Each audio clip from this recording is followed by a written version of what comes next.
Of all the mysteries and quests that take place on the Abbey grounds, I found the search for the third moon seal by far the longest and most difficult.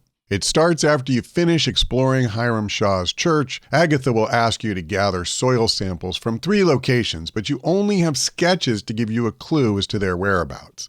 In this video, I'll walk you through gathering all 3 soil samples, as well as the rest of the quest, because Agatha makes us jump through a lot of hoops to get this word of power. One tip before we start, you'll want to do this at night or you won't be able to complete the last step. Let's start with the sketch for Coven Suspect A. Give yourself a gold star if you recognize this location as the standing stones, but don't be fooled into thinking that the soil we want is either at the stones themselves or inside the cave in the center of the sketch. Use your map to teleport to the standing stones. We want to make sure we walk between the 2 stones that look like stick figures. One with an upside down crescent moon for a head will be on our left, and the other looks a little like someone sitting in a canoe on our right. From there, we want to follow this path and make sure to hug the wall on your left as you reach the crossroads. If you see that bridge crossing above your path, then you're on the right track. From there, it's pretty straightforward as you just keep to the path you're on. Follow its curves, but don't turn onto other paths as they cross it.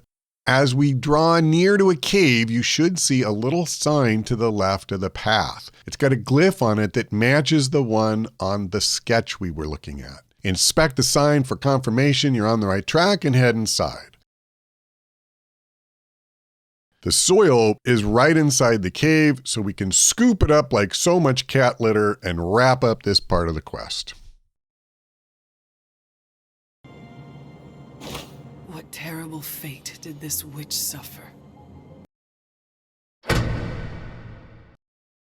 Coven Suspect C is probably the easiest to find, or at least the closest to home. Start outside the Abbey near the little lagoon that sometimes is used for hangouts. The path should be easy enough to follow if you're watching the video.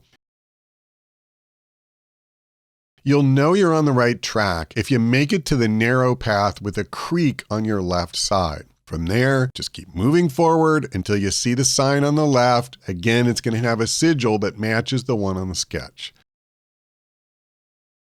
The soil sample is once again just inside, so go ahead and scoop it up.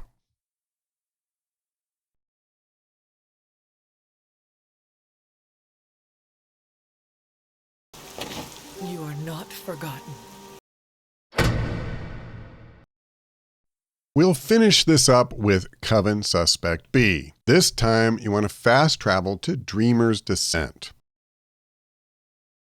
If you look in one direction on the path, there's an arch, but we want to head away from that. A short distance later, there are some obvious stairs going up towards our left, but we want to keep going straight up a slightly less obvious path. At least it's less obvious at first. Now, a little ways after you reach the top of the climb, there's another fairly subtle path going towards your left. There's a blue torch on your right that does a pretty good job of marking the spot. Anyway, just go ahead and follow the path to the left, find the sign at the entrance to the cave, and then go in and collect your third and final sample.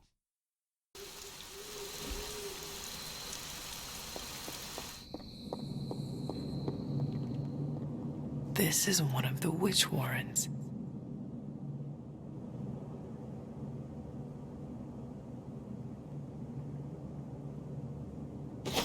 What does Agatha want with this soil?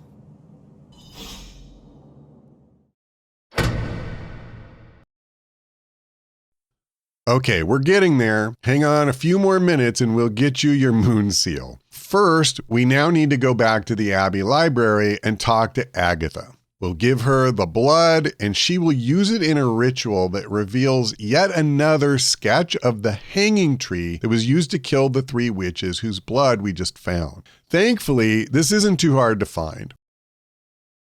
If you fast travel to the ever-flowing glade, you'll see one path heading up a fairly steep climb. Go ahead and get to climbing and turn left once you hit the dead end.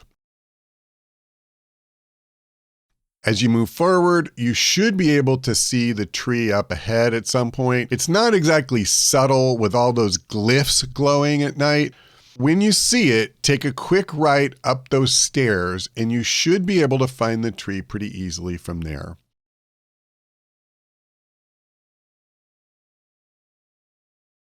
Once you inspect the tree, just step back a bit and use Atum's Word of Power to reveal the moon seal.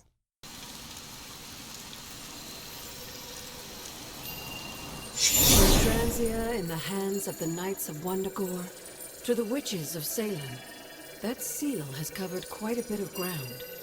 Despite Shaw's evil, the Coven protected it to the last. You've seen Chthon's corruption spreading on the outskirts of the grounds. Take this seal to the reflecting pool. Your next trial waits for you there.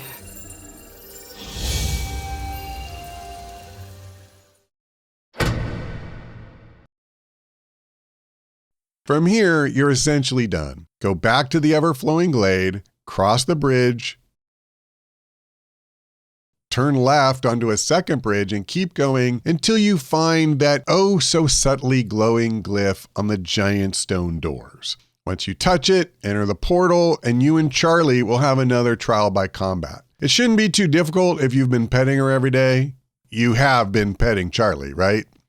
Seriously, I do recommend it because some of the later fights are a little tougher. Anyway, finish the combat, drop the seal onto the pedestal to get the Word of Power that lets you clear corruption from the map. All right, I hope you found this helpful. I'll be uploading more videos on various challenges soon, but let me know if there's one that's been particularly difficult for you, and I'll try to move it up on my list. Thanks for watching. I hope we see you next time.